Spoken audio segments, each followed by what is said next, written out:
Hello friends, आज फिर से मेरे वीडियो में आपका स्वागत है। तो चलिए आज हम लोग देखेंगे क्लास 11th का essay 1 एग्जामिनेशन 2024 और ये सब्जेक्ट किसका है, हिंदी का है। ठीक है, और आर्ट्स साइंस कॉमर्स ये तीनों के लिए है हिंदी सब्जेक्ट, जो कि CM स्कूल essay 1 जो एग्ज़ाम हुआ था उसका ये क्वेश्चन है और यहाँ पर आपको आंसर बताएंगे। ठीक है, इससे आपके बोर्ड एग्जाम में भी आ सकता है, तो आप क्वेश्चन को अच्छे से देखिए। और इसी तरह से बाकी सब्जेक्ट का भी अपलोड किया हुआ है, चाहे वो आर्ट्स का, कॉमर्स का, साइंस का, सभी का अपलोड किया हुआ है, उसको आप जा करके देख सकते हैं। तो चलिए हम लोग स्टार्ट करते हैं क्वेश्चन नंबर 1 से। और दोस्तों आपको बता देते हैं कि इस चैनल पर आपको जितने भी इम्पोर्टेंट ऑब्जेक्टिव सब्जेक्टिव क्वेश्चन है, क्लास 11 का हो या फिर 12th का, सभी आपको यहाँ पर मिलता है। तो आप चैनल से ज़रूर बने रहिए। और किसी ईयर का क्वेश्चन पेपर चाहिए या फिर किसी सब्जेक्ट का इम्पोर्टेंट क्वेश्चन चाहिए तो आप कमेंट करके हमें ज़रूर बताइएगा। ठीक है, तो चलिए हम लोग स्टार्ट करते हैं क्वेश्चन नंबर 1 से। तो देखिए क्वेश्चन नंबर यहाँ पर आपका सेक्शन इसमें लिखा हुआ है, सेक्शन ए और सेक्शन बी। यहाँ पर सेक्शन तो नहीं है, सारे के सारे ऑब्जेक्टिव हैं, MCQ क्वेश्चन है। यहाँ पर खंड है, ठीक है, तो खंड का तो इसमें देखिए लिखा हुआ है, निर्देश में लिखा हुआ है, निम्नलिखित गद्यांश को ध्यानपूर्वक पढ़कर प्रश्न संख्या 1 से 5 तक के लिए सही विकल्प का चयन करें। और ये रहा गद्यांश। ठीक है, इसको आप अच्छे से पढ़िए और हम चलते हैं क्वेश्चन की तरफ। ठीक है, चलिए, तो उम्मीद है कि इसको आप अच्छे से देख लिए होंगे। और इसके बाद हम लोग की बारी आती है क्वेश्चन की। तो क्वेश्चन नंबर 1 है, इसमें लिखा हुआ है समय किसका प्रतीक्षा करता है। ठीक है, समय किसका प्रतीक्षा करता है, तो किसी का नहीं। ऑप्शन नंबर यहाँ पर डी हो जाएगा सही। इसके बाद है सेकेंड क्वेश्चन रहा ये, कल की प्रतीक्षा कौन करता है। ठीक है, तो कल की प्रतीक्षा कौन करता है, तो इसका ऑप्शन नंबर हो जाएगा सी हो जाएगा, आलसी और मूर्ख दोनों। ये सभी का आंसर उस गद्यांश में लिखा। क्वेश्चन नंबर 3 है, ये रहा क्वेश्चन नंबर 3। देखिए इसमें लिखा हुआ मूर्ख शब्द का विलोम क्या होगा, तो मूर्ख शब्द का जो विलोम है वो हो जाएगा बुद्धिमान, मूर्ख का बुद्धिमान। ठीक है, ऑप्शन नंबर सी हो जाएगा सही। इसके बाद आगे बढ़े, नेक्स्ट है क्वेश्चन नंबर है 4। ये रहा क्वेश्चन नंबर 4, समय मुट्ठी में बंद खाली जगह की तरह होता है, तो रेत की तरह। ऑप्शन नंबर डी हो जाएगा इसका सही। इसके बाद है समय की परवाह न करने वाले बाद में खाली जगह है, तो क्या करते हैं, तो बाद में पछताते हैं। ऑप्शन नंबर बी हो जाएगा सही। ठीक है, अगर आप लोग भी अच्छे से रिवीजन और तैयारी नहीं करेंगे तो एग्ज़ाम में जो क्वेश्चन आए छूट जाने के बाद फिर पछताने के अलावा और कोई ऑप्शन नहीं रहेगा। निर्देश में लिखा हुआ निम्नलिखित पद्यांश को पढ़कर प्रश्न संख्या 6 से 10 तक के लिए सही विकल्प का चयन करें। ठीक है, तो 6 से 10 तक इसी से आपको आंसर करना है। क्वेश्चन आप मतलब इस पद्यांश को पढ़ लीजिए और इसके बाद हम लोग चलते हैं क्वेश्चन की तरफ।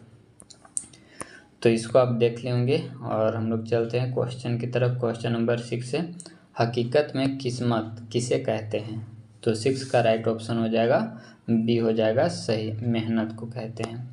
इसके बाद नेक्स्ट क्वेश्चन नंबर है 7, जो अपनी किस्मत रचते हैं उन्हें क्या कहते हैं, तो जो अपनी किस्मत खुद रचते हैं उन्हें कहते हैं साहसी। ठीक है, इसके बाद नेक्स्ट है क्वेश्चन नंबर है 8, सच्ची खुशी का हकदार कौन है, तो जिसने दुख को चुना, जिसने फूलों का दामन छोड़ा और जिसने कांटों की राह चुना, यानी कि तीनों ऑप्शन सही है, राइट ऑप्शन हो जाएगा डी।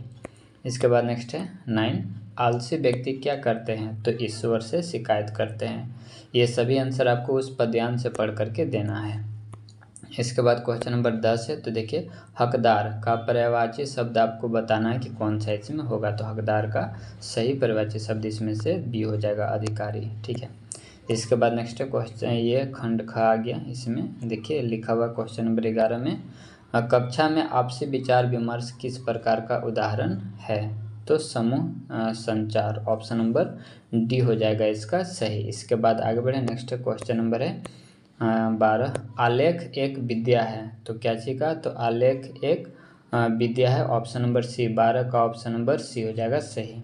इसके बाद है 13 क्वेश्चन नंबर, सुव्यवस्थित सृजनात्मक और आत्मनिष्ठ लेखन को क्या कहते हैं, तो क्वेश्चन नंबर 13 का जो सही ऑप्शन हो जाएगा ऑप्शन नंबर ए हो जाएगा सही, फीचर। इसके बाद है नेक्स्ट है क्वेश्चन नंबर 14 है, अपने सगे संबंधियों, मित्रों, रिश्तेदारों आदि को लिखे जाने वाले पत्र को क्या कहते हैं। ठीक है, तो इसको कहते हैं औपचारिक पत्र। ठीक है, ऑप्शन नंबर सी हो जाएगा सही। ठीक है, चलिए इसके बाद नेक्स्ट है, अब औपचारिक करें, ऑप्शन नंबर सी अनौपचारिक पत्र होगा। ठीक है, अनौपचारिक पत्र।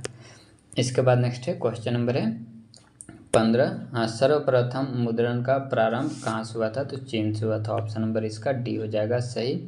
इसके बाद है क्वेश्चन नंबर है खंड ग आ गया, इसमें 16 से लेकर 19 तक आपको इसी से प्रश्न का आंसर करना है। तो देख लीजिए अच्छे से, इसको पढ़ लीजिए। क्वेश्चन नंबर 16, प्रस्तुत पंक्तियों के कवि कौन है। ठीक है, तो 16 का राइट ऑप्शन कौन सा हो जाएगा, ऑप्शन नंबर डी हो जाएगा सही। इसके बाद आगे बढ़े, नेक्स्ट है क्वेश्चन नंबर है 17, चुलो झुलिबे को आज किसका कथन है। ठीक है, तो ऑप्शन नंबर बी गोपी का। ठीक है, 17 का ऑप्शन नंबर बी हो जाएगा सही। इसके बाद नेक्स्ट है क्वेश्चन नंबर है 18, इन पंक्तियों में किस ऋतु का चित्रण किया गया है, तो जो पंक्ति आप देखें उसमें वर्षा ऋतु का ऑप्शन नंबर सी सही होगा। इसके बाद नेक्स्ट है क्वेश्चन नंबर है 18, झहरी झहरी में कौन सा अलंकार है, तो इसका राइट ऑप्शन हो जाएगा बी हो जाएगा सही। इसके बाद नेक्स्ट है क्वेश्चन नंबर है 20, अरे इन दोहुन राह न पाई में किन दो धर्मों का वर्णन किया गया है, तो हिंदू और मुसलमान की। ऑप्शन नंबर ए हो जाएगा सही। इसके बाद है कबीर ने बालम किसे कहा है, तो कबीर ने बालम कहा है परमात्मा को। ऑप्शन नंबर डी हो जाएगा सही। इसके बाद है 22, कबीर किस काल के कवि हैं, तो भक्ति काल के कवि हैं। ऑप्शन नंबर सी हो जाएगा सही। इसके बाद है नेक्स्ट क्वेश्चन नंबर है 23, गोपियों में कृष्ण के मिलने की आशा में पंच तत्वों में से कौन सा तत्व बाकी रह गया है, तो राइट ऑप्शन हो जाएगा बी आकाश। इसके बाद है 24, दरबार सवैये में निम्न में से कौन सा कथन सही नहीं है। ठीक है, तो 24 का राइट ऑप्शन हो जाएगा, देखते हैं इसका राइट ऑप्शन हो जाएगा डी, दरबार के लोग मेहनती थे। ठीक है, ऑप्शन नंबर डी हो जाएगा सही। इसके बाद है नेक्स्ट है 25, लिखा हुआ संध्या के बाद कविता में कवि के अनुसार आय व्यय का विवरण कैसा होना चाहिए, तो क्वेश्चन नंबर 25 का राइट ऑप्शन हो जाएगा, ऑप्शन नंबर ए हो जाएगा सही, कर्म और गुण के आधार पर। ठीक है, ऑप्शन नंबर ए इसका हो गया सही। इसके बाद है नेक्स्ट देखिए लिखा हुआ 26 से लेकर 29 तक आपको इसी से आपको आंसर करना है, तो अच्छे से गद्यांश को पढ़िए। ठीक है, ये किसी पाठ से लिया गया है। ठीक है, और इसी तरह से आपका रहेगा एग्जाम में भी। चलिए, तो इसमें लिखा हुआ प्रस्तुत पंक्तियाँ किस पाठ से ली गई है। ठीक है, तो किस पाठ से ली गई है, तो ऑप्शन नंबर सी दोपहर का भोजन। ठीक है, चलिए इसके बाद नेक्स्ट है प्रमोद कौन था। ठीक है, तो इसका आंसर तो हम कंफर्म नहीं है दोस्तों, लेकिन ऐसा हमको लग रहा है कि ऑप्शन नंबर सी होगा। आप कमेंट में ज़रूर बताइएगा। ठीक है, इसके बाद आगे बढ़े, नेक्स्ट है क्वेश्चन नंबर है 28, ओसारे शब्द का क्या अर्थ है। ठीक है, तो 28 का जो राइट आंसर हो जाएगा ऑप्शन नंबर ए हो जाएगा बरामदा। ठीक है, 28 का ऑप्शन नंबर ए हो गया करेक्ट। इसके बाद आगे बढ़े, नेक्स्ट है क्वेश्चन नंबर है 29 में लिखा कहानी का मुख्य पात्र यानी कि चरित्र क्या, मतलब इसमें से कौन सा ऑप्शन सही होगा। ठीक है, तो इसका भी आंसर आपको कमेंट में हमें बताना है। ठीक है, चलिए इसके बाद आगे बढ़े, नेक्स्ट है क्वेश्चन नंबर है 30, हामिद की दादी का क्या नाम था। ठीक है, तो हामिद के दादी का जो नाम था वो था, और क्वेश्चन नंबर 30 का ऑप्शन नंबर बी अमीना। ठीक है, चलिए इसके बाद नेक्स्ट है क्वेश्चन नंबर है 31, नूरे को कौन सा खिलौना पसंद आया। ठीक है, तो ऑप्शन नंबर ए हो जाएगा सही।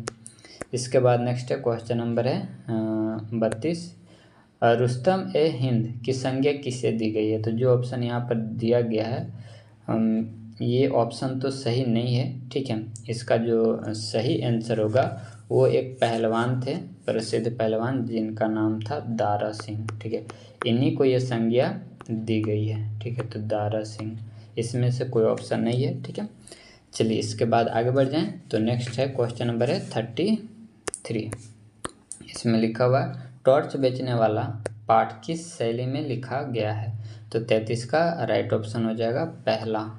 इसके बाद नेक्स्ट है 34, दोनों दोस्त आपस में किस स्थान पर मिले, तो 34 का राइट ऑप्शन हो जाएगा सी हो जाएगा सही। इसके बाद नेक्स्ट है क्वेश्चन नंबर है 35। 5 साल पहले दोस्तों के सामने सबसे बड़ा सवाल क्या था? तो 35 का राइट ऑप्शन हो जाएगा इनमें से सभी। नौकरी कैसे पाएँ, पैसा कैसे पैदा करें, कास थीटा का वैल्यू क्या है। ठीक है, तो ये। इसके बाद आगे बढ़ें। नेक्स्ट आपका क्वेश्चन है 36। ठीक है, इसका भी आंसर हम कंफर्म नहीं है, आप कमेंट करके बताइएगा। इसके बाद नेक्स्ट है 36 में सीने पर हाथ मारकर गूंगा क्या इशारा करता है? तो 36 का राइट ऑप्शन हो जाएगा ए। ठीक है, इसके बाद नेक्स्ट है 37। हुसैन की कहानी अपनी जवानी किस विद्या की रचना है? तो 37 का राइट ऑप्शन हो जाएगा ए। ठीक है, आत्मकथा।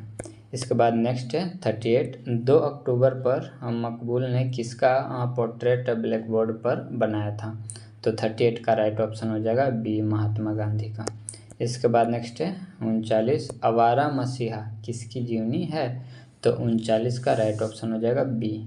ठीक है, ऑप्शन नंबर बी हो जाएगा सही। इसके बाद नेक्स्ट है और लास्ट है 40 क्वेश्चन। शरद के अनेक शौक थे, उनमें से सबसे प्रमुख क्या था? तो पशु पक्षी पालना, ऑप्शन नंबर बी हो जाएगा सही। ठीक है, तो जिसका आंसर हम नहीं दे पाए हैं दोस्तों, उसका आप कमेंट करके ज़रूर बता दीजिएगा। और वीडियो कैसा लगता है आप कमेंट करके हमें बताइए, और चैनल सब्सक्राइब जरूर करें, क्योंकि इसी तरह से हम आपकी मदद क्लास 12th में भी करते रहेंगे। ठीक है, तो चलिए मिलते हैं हम लोग अगले वीडियो में।